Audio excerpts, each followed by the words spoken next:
6장 7절 이스라엘 자손이 미디안을 인하여 여호와께 부르짖은 고로 여호와께서 이스라엘 자손에게 한 선지자를 보내사 그들에게 이르되 이스라엘 하나님 여호와의 말씀에 내가 너희를 애굽에서 인도하여 내며 너희를 그 종되었던 집에서 나오게 하여 애굽 사람의 손과 너희를 학대하는 모든 자의 손에서 너희를 건져내고 그들을 너희 안에서 쫓아내고 그 땅을 너희에게 주었으며 내가 또 너희에게 이르기를 나는 너희 하나님 여호와니 너희의 거하는 아모리 사람의 땅의 신들을 두려워 말라 하였으나 너희가 내 목소리를 청종치 아니하였느니라 하셨다 하니라. 자, 지금 하나님께서 거듭 지금 시험을 하시는 이유, 왜 하나님께서 미디안 족속에게 이스라엘 백성을 또 붙이시는가? 미디안.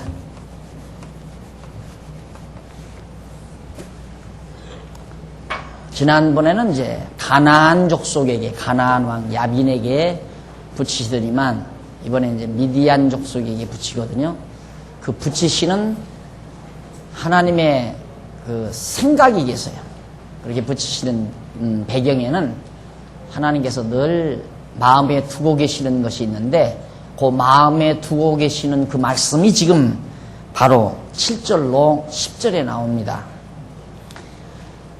7년 동안 이제 고통을 당하니까 막 양식도 다 빼앗기고 낙타도 짐승들도 다 빼앗기고 먹을 것도 없고 그리고 늘 쳐들어와서 괴롭히고 그러니까 산에 불 속에 들어가 살고 괴롭죠. 하나님께 부르짖으니까 하나님께서 여호와께서 이스라엘 자손에게 선지자 한 사람을 보내요. 백성에게 하나님의 뜻을 하나님의 생각을 전해줄 수 있는 선지자 하나를 보내가지고 뭐라고 말씀하시느냐면 하나님께서 하시는 말씀 보세요. 이스라엘 하나님 여호와의 말씀에 내가 너희를, 지금 하나님께서 하시는 말씀이에요. 하나님께서 너희를 애굽에서 인도하여 내며 너희를 그 종되었던 집에서 나오게 하여 애굽에서 탈출하게 했다 이 말이죠. 그렇게 해서 애굽 사람의 손과 너희를 학대하는 모든 자의 손에서 건져냈다. 애굽에서 너희를 하나님께서 건져내 주셨다. 그리고 그들을 너희 앞에서 쫓아내고 그 땅을 너희에게 주었으며 가나안 땅 족속들을 가나안 모든 족속들을 쫓아내고 그 땅을 이스라엘 백성들에게 주었죠. 그리고 내가 또 너희에게 이르기를 나는 너희 하나님 여호와니 나는 전능자로서 언약대로 이루시는 자니. 그러니까 조상적 아브라함과 이삭과 야곱에게 언약하신 대로 다 이루어주지 않았느냐. 애굽에서 400년 종살이 마치고 언약대로 가나안 땅 정복하게 해서 생육하고 번창하게 해서 가나안 땅까지 다 차지하도록 하나님은 언약대로 다 이루어준 여호와 아니냐. 그래서 나는 하나님 여호와니 너희의 거하는 아모리 사람의 땅의 신들을 두려워 말라. 그 아모리 족속들, 가나안 땅에 살고 있는 아모리 족속들의 신, 그 신 하나도 두려워하지 말라. 이방신 두려워하지 말고 겁내지도 말고 하나님 여호와를 경외하라 그 말이죠. 하였으나 너희가 내 목소리를 청종치 아니하였느니라. 하나님의 말씀을 듣지 않았다. 다 잊어버렸다. 물론 초기에는 들었죠. 초기에는 들었지만 여호수아 들어갔을 때 들었잖아요. 들었으나 점점 왕이 없으니까 누가 가르쳐주는 자가 없잖아요. 하나님의 말씀을 누가 전해주는 자가 없으니까 들을 수가 없죠. 듣지 못하니까 알 수도 없고 알지 못하니까 하나님의 말씀을 생각할 수도 없고 그러니까 당연히 자기 소견에 오른 대로 생각할 수밖에 없죠. 그래서 지금 그런 하나님의 생각이 배경에 있다는 거, 이렇게 섭리해 가시는 하나님의 생각 속에는 지금 이 생각이 있어요. 나는 하나님 여호와다. 전능자로서 너희들 애굽 땅에서 건져내 가지고 언약대로 가나안 땅 다 너희에게 주었지 않느냐. 그러면서 절대 그 족속들의 신 두려워하지 말라고 내가 말했는데도 내 말을 너희들이 안 들었다. 우리도 하나님께서 죄와 사망의 법에서 건져내 줬잖아요. 우리 안 그러면 전부 죄의 종로로 타며 살죠. 죄의 종로로 타면서 그 죄에 억압당하고 자유함이 없이 편안함이 없이 늘 죄의 종로로 타며 살 수밖에 없는 우리들인데 하나님께서 그리스도 보내가지고 우리를 죄에서 탈출하게 하고 해방받게 했잖아요. 이제는 아무것도 두려워할 것이 없고 오직 하나님 여호와의 말씀만 듣고 그를 경외하며 살면 되는데 우리도 그 말씀을 잃어버릴 때가 있고 듣지 못할 때가 있다 이 말이죠. 그러니까 똑같은 얘기예요. 같은 얘기. 그래서 하나님께서는 또 우리로 하여금 곤고한 날을 겪게 만들어서 하나님 여호와 찾게 만들고 여호와의 말씀을 듣게 만들고 그것이 곧 하나님의 시험 과정입니다. 시험 치르는 과정. 자, 그래서 이제 하나님께서는 그렇게 선지자를 통해서 책망하고 나서 두 번째 보면 기드온이라는 사사를 세우죠. 기드온 시대에 열죠. 기드온이라는 유명한 사사입니다. 사사 중에 12명의 사사 중에 굉장히 유명한 사사입니다. 물론 드보라도 유명하지만 여자로서 기드온도 유명하고 또 마지막 판에는 이제 삼손이라는 사람도 굉장히 유명한 사사입니다. 그 6장 11절로부터 32절에 보면 거기는 여호와께서 기드온을 부르셔서 사사로 세우시는 내용입니다. 어떤 자를 하나님께서 부르는가 한번 보십시다. 거기 보면 11절 여호와의 사자가 아비에셀 사람 요아스에게 속한 오브라에 이르러 상수리 나무 아래 앉으니라. 마침 요아스의 아들 기드온이 미디안 사람에게 알리지 아니하려 하여 밀을 포도주 틀에서 타작하더니 여호와의 사자가 기드온에게 나타나 이르되 큰 용사여 여호와께서 너와 함께 계시도다.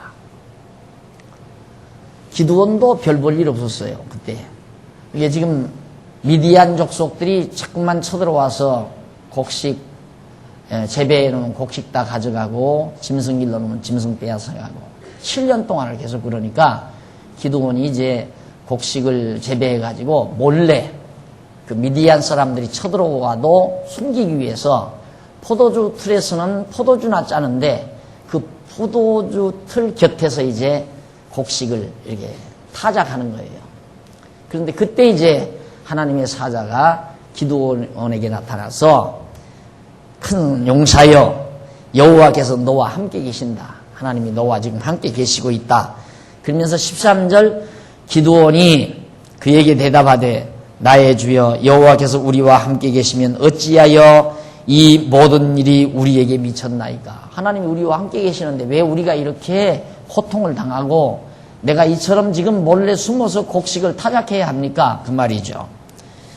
또 우리 열조가 일찍 우리에게 이르기를 여호와께서 우리를 애굽에서 나오게 하시는 것이 아니냐 한 그 모든 이적이 어디 있나이까.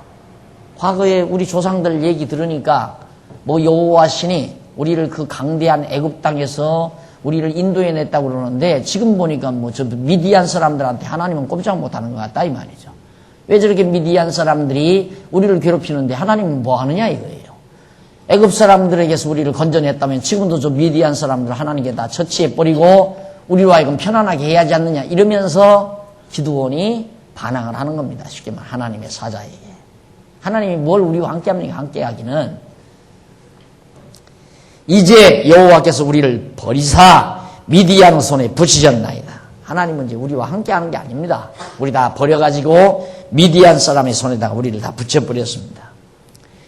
여호와께서 그를 돌아보아 가라사대 너는 이 네 힘을 의지하고 가서 이스라엘을 미디안 손에서 구원하라. 내가 너를 보낸 것이 아니냐.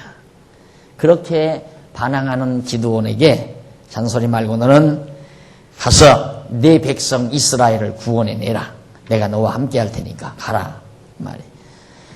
기드온이 그에게 대답하여 주여 내가 무엇으로 이스라엘을 구원하리이까? 보소서 나의 집은 므낫세 중에 극히 약하고 나는 내 아버지 집에서 제일 작은 자니이다.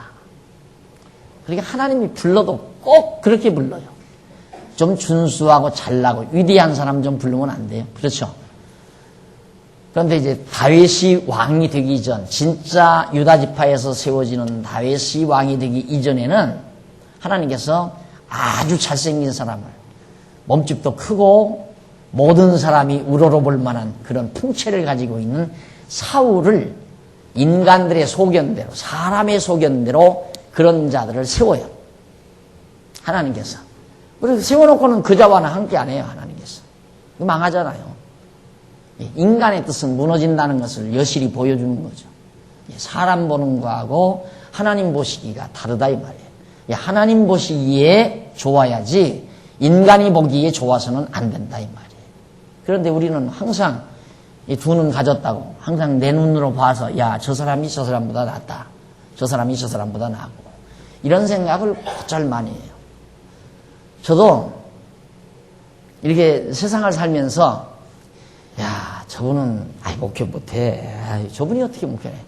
그 전에 보면 결국은 못하고 뭐 좀 실패는 했지만은 내가 그 전에 학창 시절에 보면 당신은 뭐하러 신학교를 왔느냐? 내가 볼 때 신학교 오지 말고 차라리 그냥 농사를 짓면 다 알맞겠어요. 여러모로 보아서 저분은 농사 짓고 살면 다 좋겠는데 저렇게 목사를 하겠다고 공부를 하는데 그리고 나중에 보니까 공부 끝나고 나서 졸업하고 나서 어디서 목사 안수를 받고 어디를 개척을 한다고 그러더라고요. 개척하는데 그렇게 교회가 잘 된대요. 그래서 내가 참 신기하다. 그때부터 제 생각을 많이 바꿨어요. 사람 보는 거하고도 다르다. 요 근래도 그런 일이 있어요. 저분은 목회하기 힘들어. 인상이 좀 그래서 목회하기 힘들어. 나도 그렇게 생각을 했거든요. 그런데 그분 아니면 안 된다고 죽고 못 사는 교회가 있어요. 그거 모른다 이 말이에요. 하나님께서. 하나님이 하시는 일 몰라요. 그러니까 왜 하나님이 꼭 불러도 이렇게 제일 나약한 지파, 므낫세 지파, 제일 작은 지파예요. 그러니까 예를 들어서 뭐 사사라도 딱 나왔으면 자 우리 전쟁하자 하면 같은 지파에서라도 협력하는데 좀 큰 지파면 좋잖아요. 지파가 크면. 그럼 다른 지파가 좀 덜 협력해도 우리 지파에서 캡틴이 나왔으니까 이 대장이 나왔으니까 우리 한번 협력하자 하고 같은 족속들이 협력할 수 있잖아요. 그런데 제일 작은 므낫세 지파에서 그것도 제일 못난 막내둥이 그게 바로 기드온이란 말입니다. 지금 여기. 그래서 기드온이 그렇게 지금 말을 하잖아요. 여호와께서 그에게 이제 너를 보냈다 그러니까 기드온이 15절 그에게 대답하되 주여 내가 무엇으로 이스라엘을 구원하리까? 내가 뭘 가지고 구원합니까? 나 아무 능력이 없는데 지금 미디안 사람 두려워서 지금 포도주 틀에서 지금 곡식 이 목구멍에 풀칠하기 위해서 몰래 지금 죽음을 내대고 그러다 들키면 죽지않아요. 속이고 있으니까.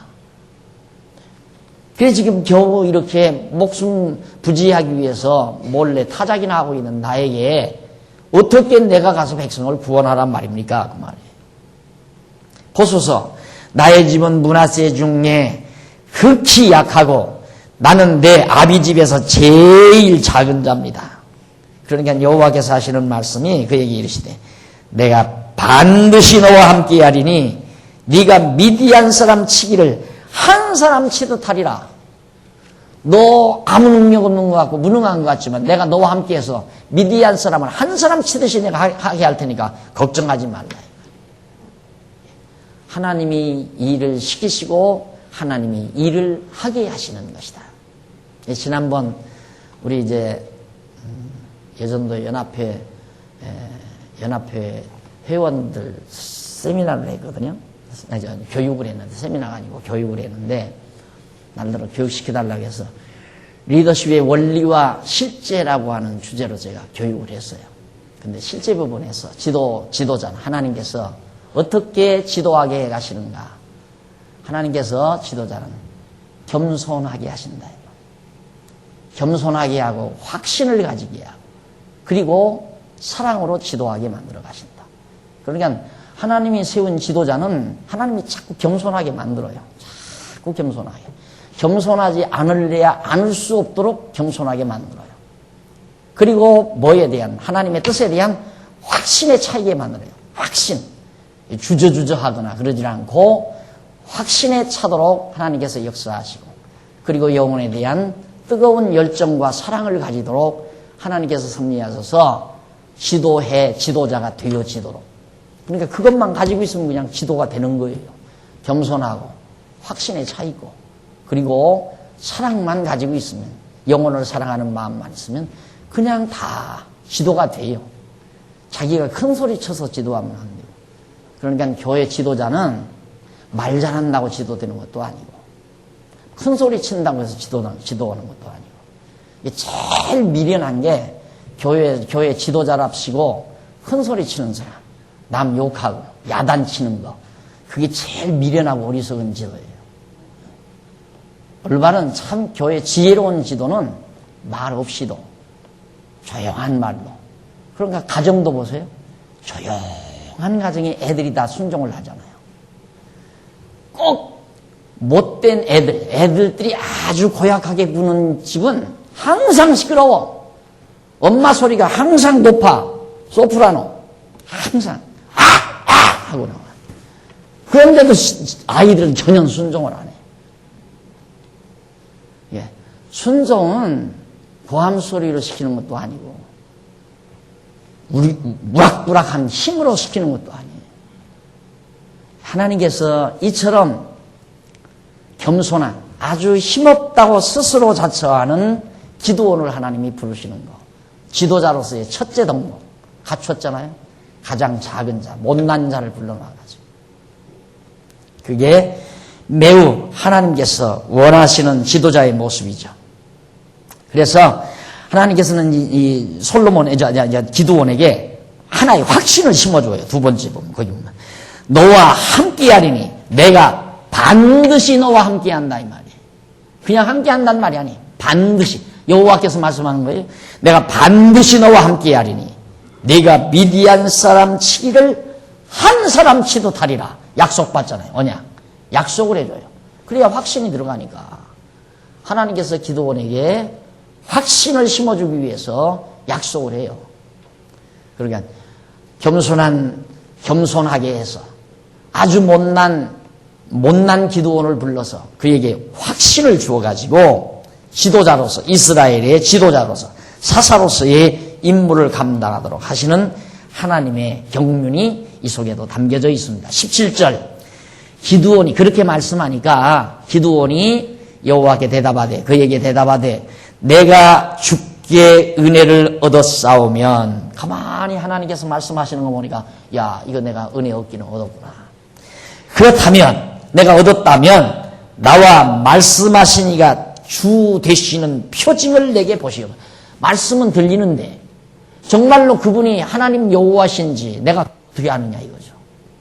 혹시라도 엉뚱한 어떤 잡신이 와서 잡신에 의해서 나에게 그런 말 하는지 모르니까, 정말 나에게 말씀하신 분이 애굽 땅 종되었던 집에서 인도하여 내신 여호와, 주가 되시는 분이심을 나에게 확증을 보여주십시오. 그래야 확신이 오니까, 확신이 오니까. 지도자가 확신이 없으면 주저주저 하잖아요. 그러니까 좀 나에게 증표를 보여달라 이 말이에요. 그러니까 18절, 내가 예물을 가지고 다시 주께로 와서 그것을 주 앞에 드리기까지 이곳을 떠나지 마시기를 원하나이다. 그가 가로되 내가 너 돌아오기를 기다리라. 그 사자가 나타났는데 그 사자가 정말 여호와 하나님의 사자인지 그걸 알 수가 없잖아요. 그러니까 기드온이 다 듣고 나서 나에게 증표를 보여주는데, 내가 가서 제물을 지금 준비해가지고 올랍니다. 하나님 앞에 여호와께 제사를 드리기 위해서 제물을 준비해 올 테니까 다른 데로 절대 가지 말고 여기 그대로 계십시오. 그러니까 그래, 내가 여기서 기다리마. 기드온이 영특하죠. 영리하잖아요. 자기 힘으로는 못하니까 확신에 찬, 확신으로부터 나오는 힘이라야 자기가 이스라엘을 위해서 싸울 건데 확신이 없으면 어떡하는 거예요. 그래서 내가 항상 공부하라는 이유도 그거예요. 지도자가 되려면 공부를 해야 된다. 모든 분들이 목회를 하시는 분들이 나한테 가끔 물어요. 어떻게 하면 목회를 잘하느냐고. 목회 잘하고 못하는 거 하나도 없죠. 자기가 자만 떨지 않으면 첫째 겸손하면 되는 거고 잘난 척하면 안 돼요. 하여튼 뭐 자기 섬겨라, 권위, 내가 목사다, 날 대우해라, 내가 제일 잘났다, 모든 성도는 주의 종을 잘 받들어 섬겨야 된다. 우리 목회는 그게 아니잖아요. 그건 아니란 말입니다. 겸손해야죠. 하나님 앞에서 겸손하고 그 다음 진리에 대한 확신을 가져야 돼요. 확신. 맞다. 이것이다 이 말이에요. 이거다. 이 확신. 이게 매우 중요하죠. 그 다음에는 자연히 이제 이 올바른 말씀 왜 저분들은 모르고 저렇게 고생을 하나. 그 안타까운 마음이 여기서 막 끌어올라야 돼요. 안타까운 마음.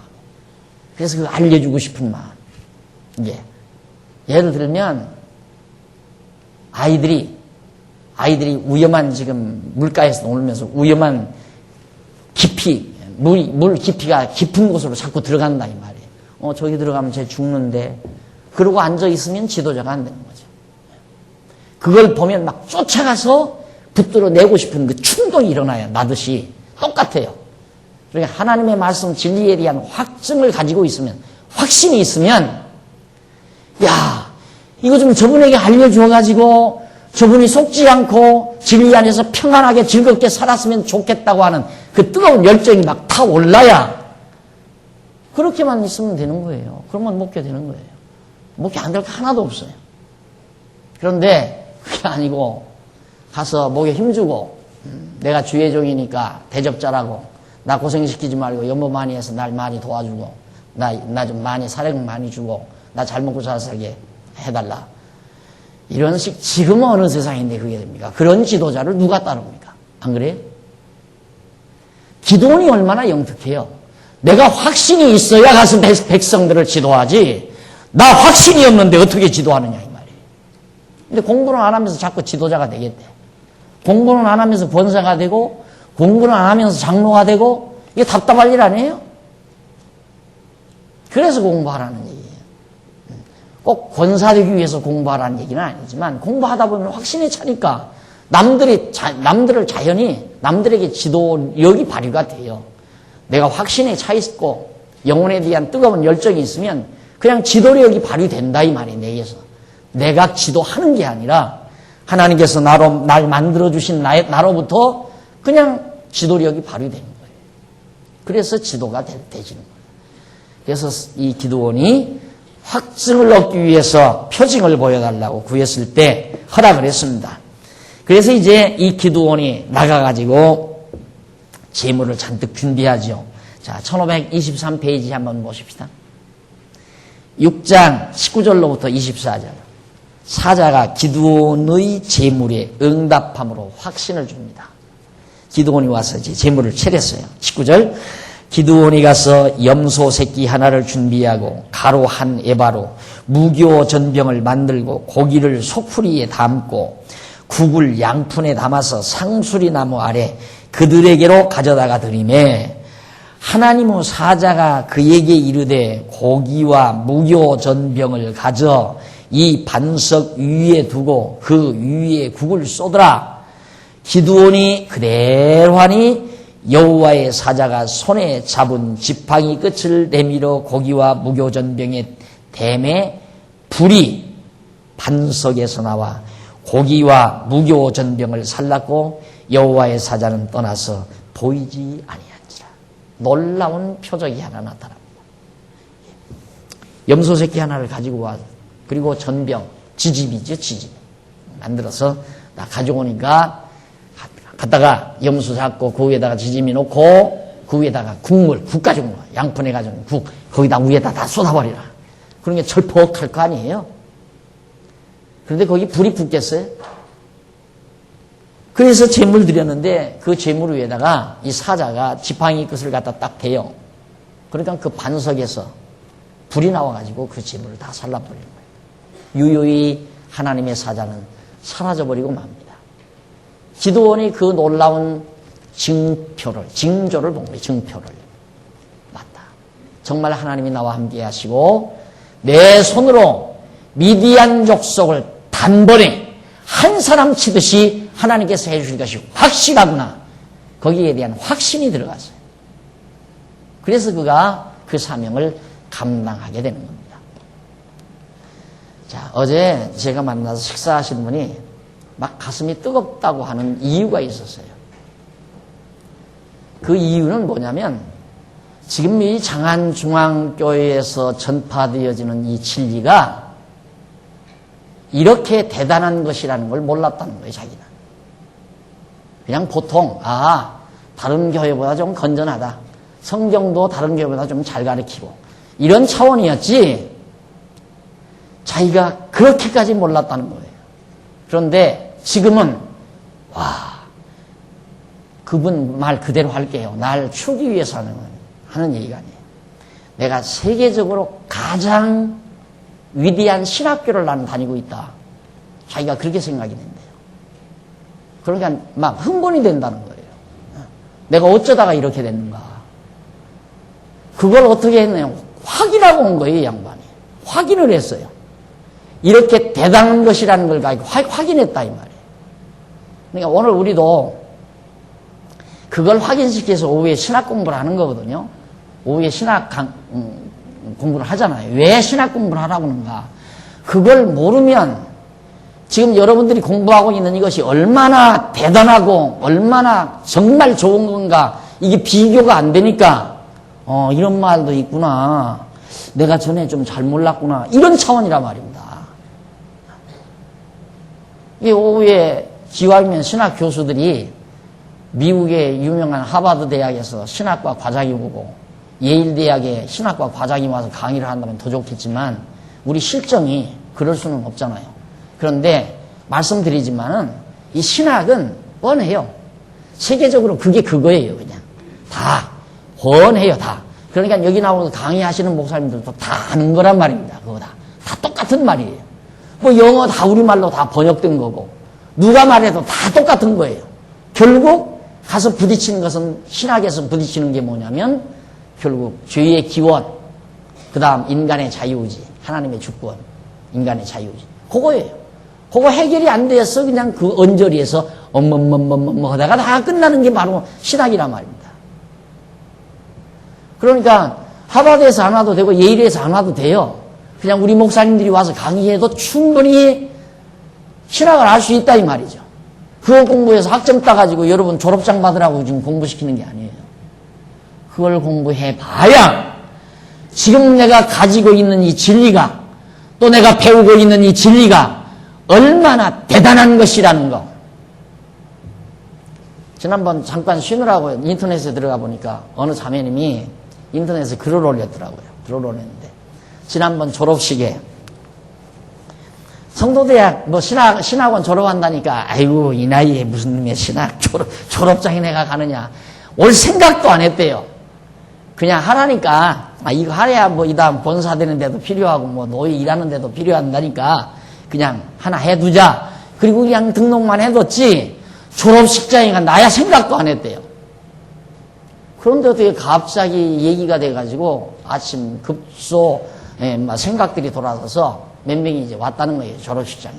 와가지고도 내가 보니까 그분이 이 앞에 앉는 게 아니더라. 졸업생은 이 앞에 앉아야 되거든요. 그러니까 아이고 이 나이에 내가 무슨 아이고 졸업장 간다고 거기 앉냐. 저 뒤 떡 앉아서 구경이나 하자 하고 앉았더라고요. 구경 좀 하라. 나는 그렇게 알고 있죠. 나는 여기 앉잖아요. 제일 앞에. 그래서 그랬나 싶었더니만 얼마나 울었는지 모른대요. 졸업식장에 참석하고 나서.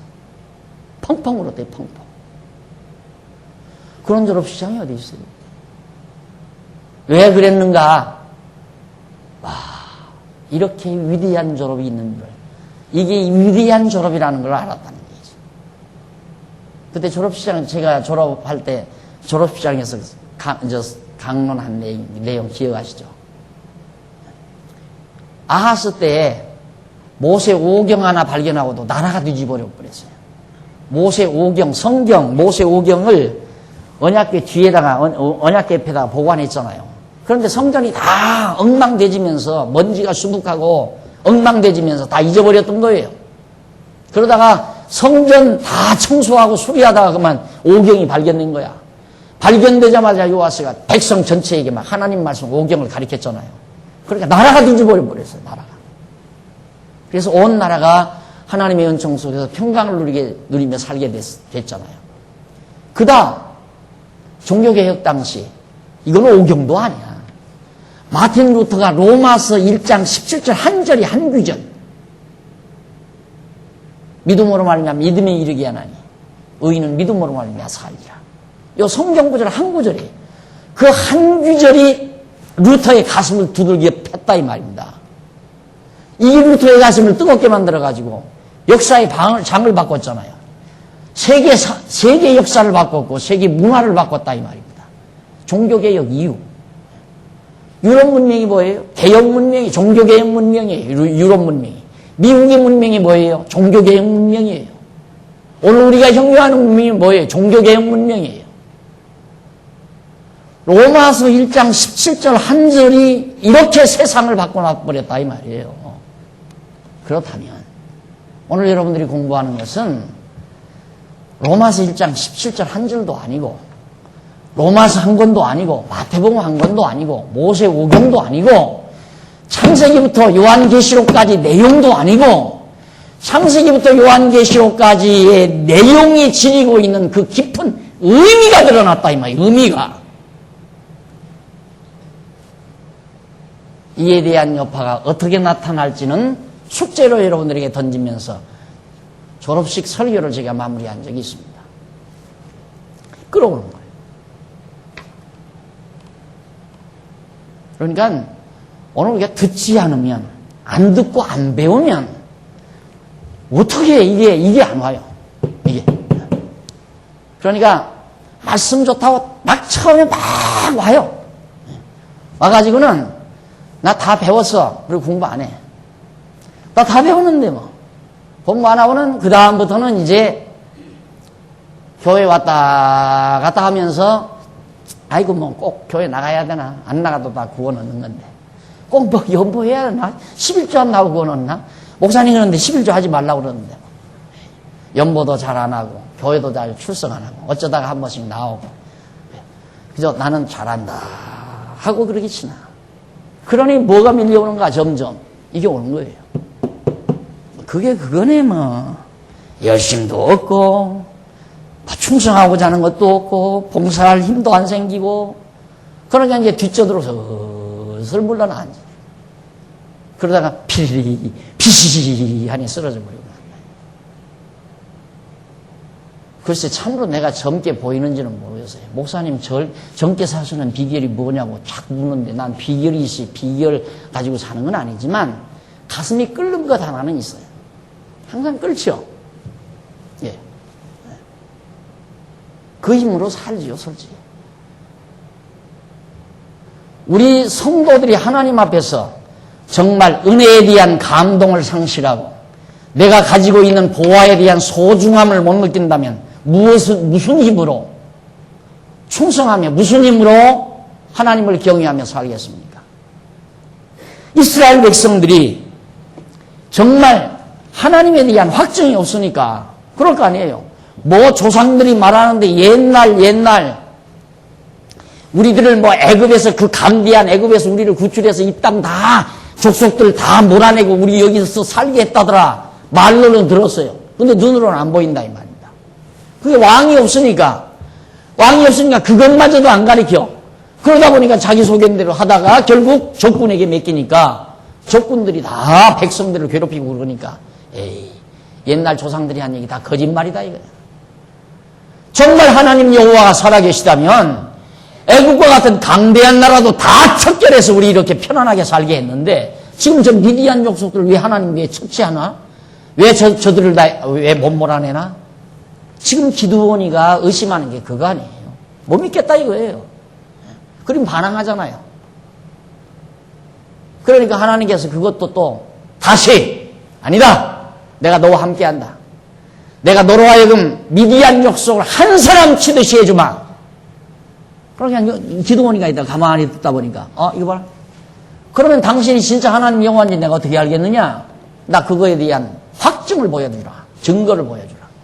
내가 재물을 가져올 테니까 좀 여기 기다리시오. 그리고 와서 재물을 갖다 딱 놓으니까 그냥 당장 바위에서 불이 터져 나와가지고 그 재물을 다 살라버리잖아요. 기도원의 마음속에, 기도원의 가슴속에 타기 시작하는 거지.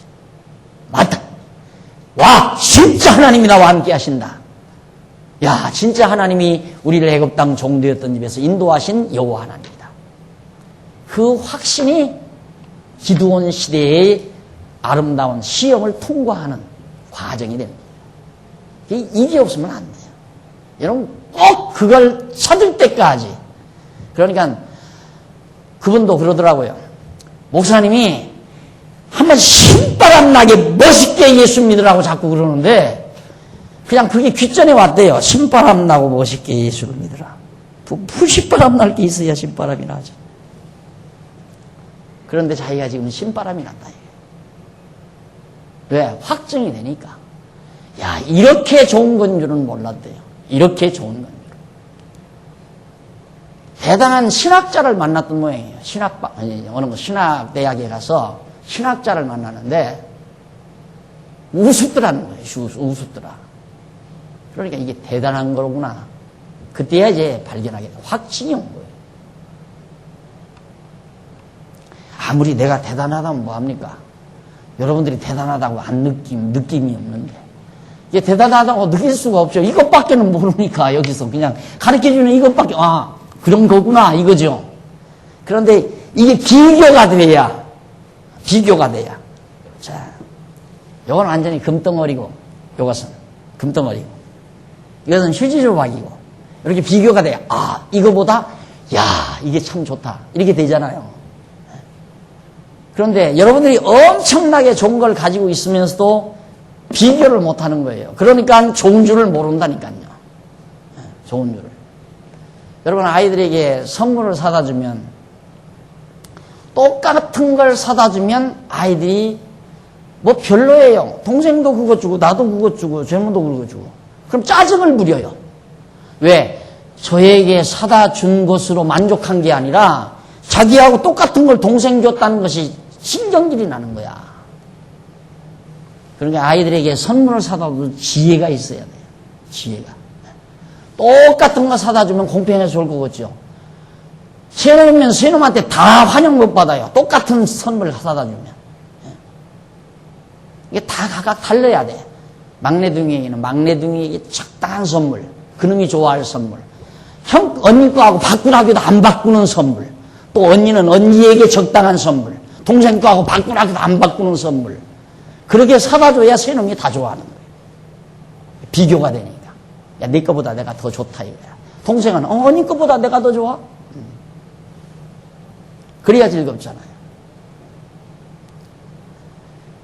정말 기드온이가 대단한 확증을 얻은 다음에 이제 그가 바로 보십시오. 거기 보면 23절, 22절 떠나 보이지 않냐. 22절 기드온이 그가 여호와의 사자인 줄 알고 아까 그분이 떠나간 분이 여호와의 사자로구나. 그걸 알고 가로되 슬프소이다. 큰일 났다 이 말이에요. 확증은 떨어졌는데 슬퍼. 왜? 주 여호와여 내가 여호와의 사자를 대면하여 보았나이다. 하나님 여호와를 보면 죽잖아요. 그러니까 나 이게 죽게 생겼다 이거야. 내가 그 여호와인 줄 알았으면 내가 어디로 숨었을 건데 감히 여호와인 줄 모르고 자기가 앞에서 대면해서 막 그냥 항의도 하고 그랬으니 얼마나 무참하겠어요. 그러니까 나 슬픈데 이제 난 죽겠구나. 그때 23절 여호와께서 그에게 이르시되 너는 안심하라. 안 죽는다 이만. 너는 안심하라. 두려워 말라. 죽지 아니하리라 하시니라. 기드온이 여호와를 위하여 거기서 단을 쌓고 이름을 여호와 살롬, 여호와 살롬이라고 그렇게 그곳 이름을 부르면서 살롬이란 말이 평강이란 말이죠. 여호와의 평강. 여호와께서 나에게 평강을 주었다 이 말. 두려워 떨었는데 죽을까 봐서 망할까 봐서 저주받을까 봐서 두려워 떨었는데 하나님께서 안심하라 두려워 말라 평안함을 자기에게 줬다 해서 여호와 살룸이라고 했습니다. 그것이 오늘까지 아비에셀 사람에게 속한 오브라에 있더라. 오브라라고 하는 지역에 여호와 살룸이라고 하는 그 바위, 그 지역이 지금도 있다 이 말이에요. 그러니까 이 말은 왜 기자가 왜 써놨느냐면 이게 무슨 애기들 동화가 아니라 실제 역사상에서 있었던 일이다 이 말이에요. 역사적 사실이다. 그걸 확증하기 위해서 이 사사기를 기록할 그 당시까지 기드온이 제사 드려가지고 불로응답받은 그 여호와 살룸이라는 지역이 오브라 지방에 지금도 있다 이 말이에요. 그래서 기드온이 이처럼 하나님 앞에서 사명을 단단히 받았습니다. 하나님께 부름받아서 그가 사명받고 확신에 찬 모습으로 이제 이스라엘을 구원하는 역사를 기드온이 해야만 하는 그런 임무를 그가 받게 된 거죠. 자, 이거 보십시오. 이렇게 하나님께서 못나고 힘없는 자를 불러서 능력 있게 만들지 않아요. 할 수 있게 만들어요. 그러니까 하나님께서 늘 그런 말 많이 하잖아요. 하나님의 일은 내 마음에 하고자 하는 열정. 이게 매우 중요하죠. 나는 못합니다. 누가 자기들 하라는 얘기가 아니에요. 자기 능력으로 하라는 얘기가 아니에요. 문제는 하나님께서 나로 하여금 일하게 하려면 하고자 하는 열정이 생겨요. 기도원 전혀 못할 것 같아서도 이제 할 수 있잖아요. 하나님께서 그에게 중요한 건 확신을 줬기 때문에 할 수 있다 이 말입니다.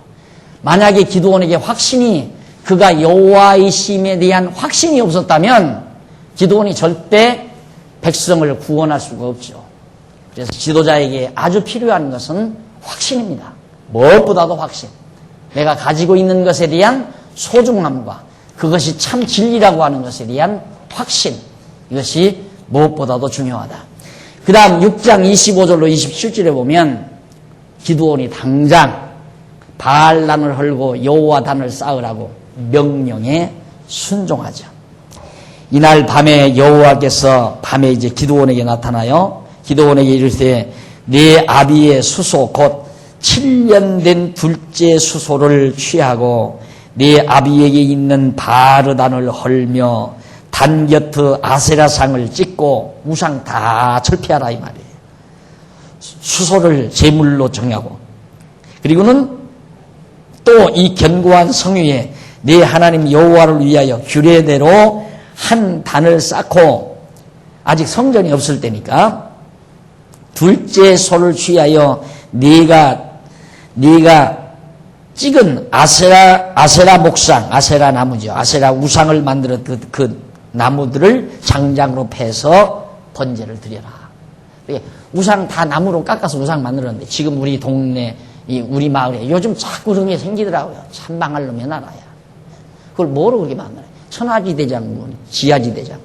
저 이천 가다가 보면 뭘 해놓고는 또 그 뭐 앞뒤로 뭐 앞에도 눈 달리고 뒤에도 눈 달린, 코 달리고 눈 달린 천하지대장군인가 지하지대장군인가 남자 여자 만들어가지고 또 입구에 세워놓고 왜 그렇게 천박한 짓들만 하는지 뭐 알 수가 없죠. 아는 게 그것뿐이니까. 그러니까 사람들이 은연중에 뭔가 자기가 미약하다는 건 알아요. 자기가 능력이 없다는 걸 솔직할 때는 알아요.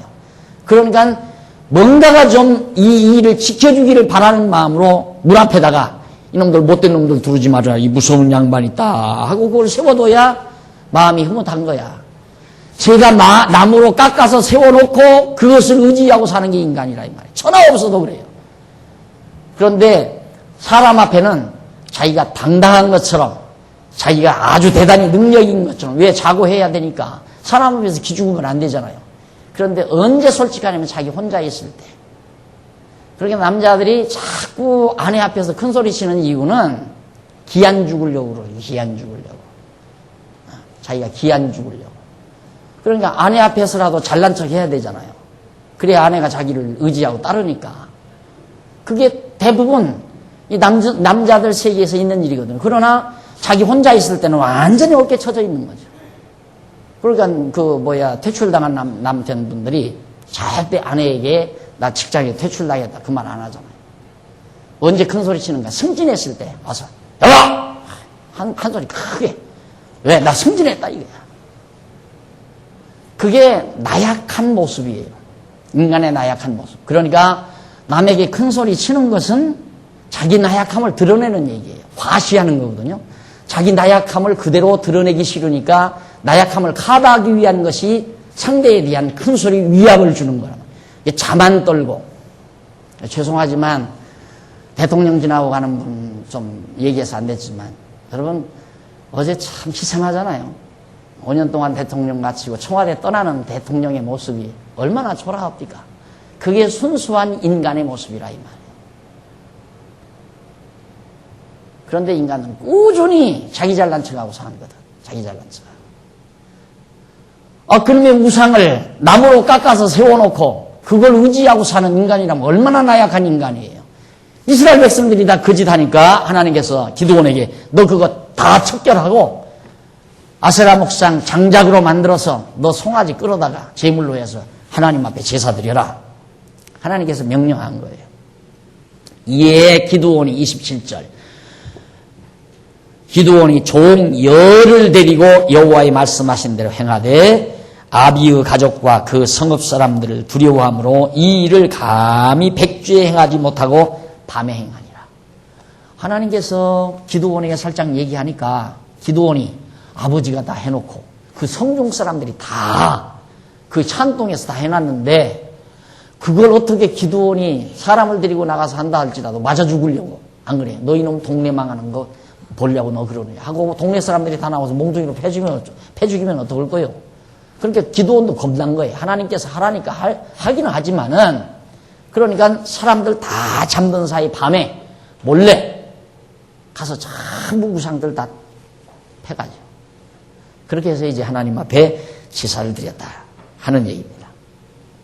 근데 여기 이제 둘째란 말이 나오죠. 둘째 송아지다 했을 때 그 둘째라는 말, 그 제일 밑에 히브리 말 나와요. 슈엔이라는 말인데 이는 그것들 중에 하나 그 말이에요. 이게 번역 잘못된 거죠. 둘째 이 말은 그것들.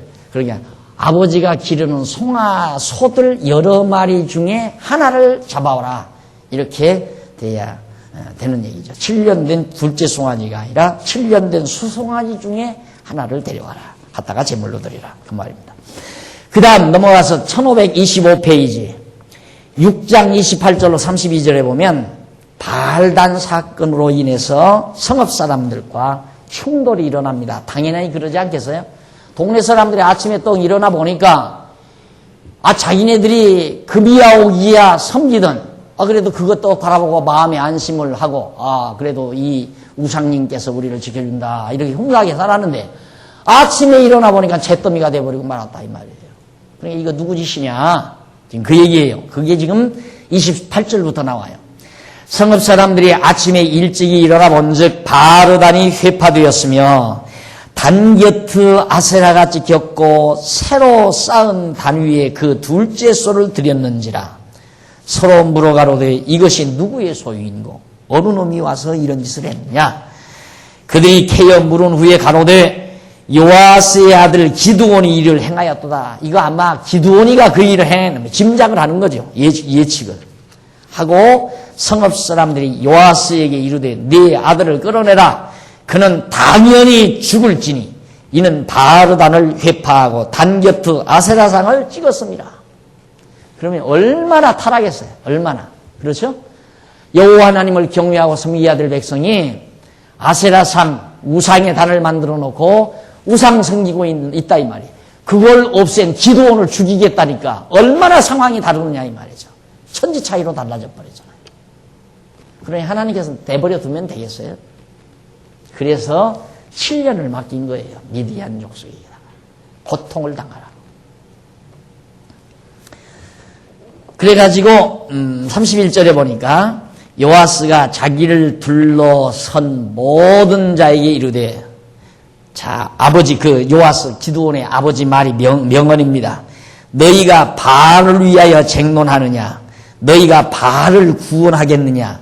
그를 위하여 쟁론하는 자는 이 아침에 죽음을 당하리라. 바알이 과연 신일진데 그 단을 회파하였은즉 스스로 쟁론할 것이니라 하니라. 얼마나 명언을 합니까? 너희들이 바알을 위하느냐 이 말. 바알을 구원하겠느냐? 너희들을 구원할 자를 너희가 구원하면 어떡하느냐 이 말이죠. 너희를 위해 줄 자가 위해 줄 자인데 너희를 위해 줄 바알을 너희가 위해 주면 어떻게 되느냐 거꾸로. 그러니까 만약에 정말 그 바알 신이 진짜 신이라면 스스로 쟁변할 것이다. 그 바알 신이 기드온을 죽이든가 살리든가 직접 할 거니까 너희들을 다 쓸데없는 소리 하지 말라 이 말이에요. 그러니까 그 기드온 아버지가 잘났잖아요. 제대로 말을 한 거예요. 자기 아들 편을 들어서 얘기를 하더라도 말은 올바로 했잖아요. 그러면서 바알이 과연 신일진데 그단을 패하였은즉 스스로 쟁론하여 기드온과 쟁론할 것이다. 그러니까 너희들은 잠잠하라. 32절 그날의 기드온을 여룻바알이라 하였으니 이는 그가 바르단을 회파하였은즉 바알이 더불어 쟁론할 것이라 하며더라. 그래서 기드온 이름 자기 아들 이름을 여룻바알 그러니까 바알이 아들 기드온과 쟁론한다, 논쟁을 한다, 싸운다 이런 뜻에서 여룻바알이라고 기드온의 이름을 개명하는 그런 일이 바로 32절까지 소개되고 있습니다. 자, 이렇게 해서 이제 기드온이 일단은 한 고비를 지납니다. 한 고비를 지나고 나서 넘어가서 1526페이지 보면 드디어 기드온이 출전을 해요. 전쟁터로 나가게 됩니다. 출전. 자, 그게 이제 7장 23절까지인데 6장 33절에서 7장 23절까지가 기드온이 나가서 싸우는 장면인데 거기 보면 이방 대적들의 도전을 받고 일어나 군대를 소집하여 대적을 추격하는 내용이 바로 7장 23절까지 나옵니다. 자, 그럼 우선 6장 33절로 35절 거기 보면 연합군의 도전을 받고 기드온 사사가 군대를 소집합니다. 33절 때에 미디안 사람과 아말렉 사람과 동방 사람들이 다 모여 요단을 건너와서 이스라엘 골짜기에 진을 치니라. 겁이 납니다. 이제 아주 엄청납니다. 그러니까 때 미디안 사람, 아말렉 이게 다 흉악한 족속들이에요. 미디안, 아말렉 그리고 동방하면 이제 지금의 이라크, 쿠웨이트 이런 지역에 사는 그 족속들 지금도 보면 험악하잖아요. 이라크 사람들 이렇게 턱수염이 막 이렇게 나고 막 부리부리하고 막 눈은 막 부리부리하게 생기고 다 무섭게 생긴 족속들이죠. 이런 사람들이 다 연합을 해버린 거예요. 막 큰 무리로. 그렇게 해서 요단을 건너와 버렸으니 이게 이제 이렇게 되면 이 요단강 건너서 여기 와서 또 진을 쳤다 이 말이에요. 다 여기 막 합자해서 일로 들어가지. 그러니 기드온이 겁날 수밖에 없잖아요. 따지고 보면. 그러나 기드온에게는 확신이 있습니다. 이긴다는 확신. 그래서 제가 가끔 그러잖아요. 우리는 보장된 전쟁을 한다고. 무슨 보장? 이긴다는 보장. 우리는 패배가 없어요. 우리에게는 패배가 없단 말입니다. 왜? 진리는 승리하게 돼 있는 거니까. 힘이 없는 것 같아도 반드시 승리하게 돼 있어요. 이긴다 이 말이에요. 요한계시록 이기게 돼 있잖아요. 교회는 승리해요.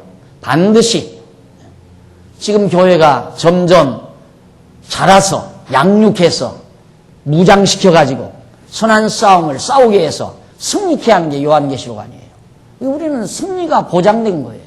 겁날 거 하나도 없고 두려울 것도 없는 거예요.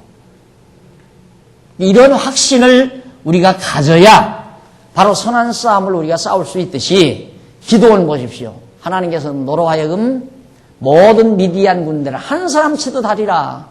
그리고 확증까지 다 보여줬잖아요. 그러니까 아무리 많이 들어오면 뭐예요? 아무리 대적이 크면 어떠냐 이 말이죠.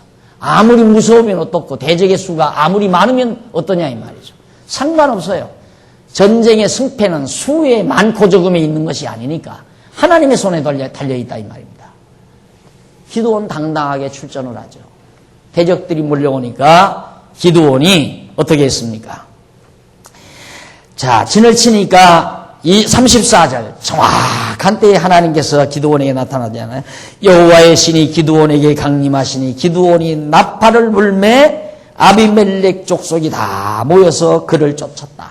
자, 그렇게 대적들이 와서 진을 치니까 기드온의 마음속에 하나님의 감동이 와요. 하나님의 신이 기드온에게 임했다, 강림했다. 그러니까 기드온이 나팔을 크게 불어요.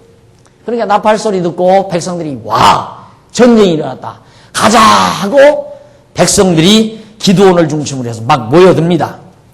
그래서 아비멜렉 족속이 다 모여서 그를 쫓고 기드온을 쫓고 그 다음 기드온이 또 사자를 온 므낫세 지파 두루 보내매 그들도 모여 그를 쫓고 또 사자들을 아셀과 스불론과 납달리에 보내매 그 무리도 올라와서 그를 영접하더라. 각 지파별 각 지역에서 기드온의 나팔 소리를 듣고 또 기드온의 동료를 듣고 백성들이 젊은이들이 막 모아들어요. 그래서 군대가 이루어진 거예요. 하나님께서 승리케 하시려는 놀라운 섭리죠. 그러니까 사람의 계획으로는 안 되죠. 이 숫자적으로도, 물리적으로는, 수학적으로는 도저히 안 되죠. 이렇게 엄청난 세력이 단합을 해서 지금 치고 들어와서 이스라엘을 고치기 위해서 딱 진을 쳤는데 기드온이 지금 군대도 없잖아요. 혼자예요. 조금 전만까지도 동네 사람들이 한마트면 동네 사람들에게 맞아 죽을 뻔했던 기드온이에요. 그런데 하나님께서 다 배치를 해주시는 내용이 지금 35절에 기록되어 있습니다. 이 전쟁이 어떻게 될까 궁금하죠? 다음에 만나서 우리 얘기를 하십시다. 기도하십시다. 자비로우신 하나님 아버지, 베푸신 은혜와 사랑을 감사합니다. 오늘 또 저희들을 불러주시고 하나님의 귀한 말씀을 상고하며 하나님의 놀라우신 뜻과 경륜을 다시 한번 살필 수 있게 하심을 감사드립니다. 우리 어리석어서 때때로 잊어버리지 말아야 될 하나님 여호와를 잊어버리고 내 고집과 내 생각과 내 소견대로 세상을 살아보려고 발버둥치던 어리석음을 오늘 이 시간 솔직하게 고백드립니다. 용서하시고 다 제거시켜버리시고 오직 왕 되신 그리스도께서 우리로 하여금 여호와 하나님 경외하며 살 수 있도록 우리를 격려하시고 가르쳐주시고 우리 마음속에 항상 기드온의 가슴속에 확신을 심어주는 것처럼 우리들에게도 진리에 대한 확신을 가지고 승리를 보장받은 아름다운 선한 싸움의 삶을 살아가는 슬기로운 종들이 되게 하시옵소서. 오늘 또 연보에 동참한 귀한 종들 지켜주시고 귀한 연보 하나님의 선한 일에 소중하게 사용돼서 영광 주께 돌려지게 하시옵소서. 예수님의 이름으로 기도드립니다. 아멘.